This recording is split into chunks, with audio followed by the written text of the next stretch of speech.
তো আজ ছিল একটা মোক্ষম সুযোগ। দাদার অফিসে যাওয়ার জন্য আমি তো সকালবেলা রান্নাবান্না বসিয়ে দিই।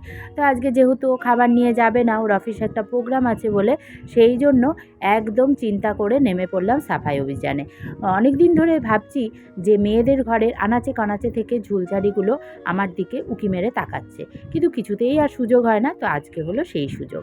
সমস্ত একদম খাটের তলা, ফ্যান মোছা থেকে শুরু করে জানালা, দরজা, গ্রিল যা ছিল সব পরিষ্কার পরিচ্ছন্ন করে একদম নিট অ্যান্ড ক্লিন করে দিয়েছি।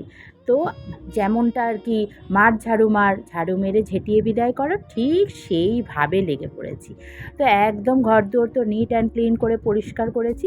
তো আমার মতো কারা কারা এই রকম মোক্ষম সুযোগে ঘর সাফাইয়ের অভিযান করো বলো তো, কমেন্ট করে জানিও প্লিজ। আমি কিন্তু কমেন্টের আশায় থাকলাম। দেখা হচ্ছে পরবর্তী ভিডিওতে। ততক্ষণ অবধি তোমরা সবাই খুব ভালো থেকো, সুস্থ থেকো। আজকের মতো বিদায় নিচ্ছি, টাটা।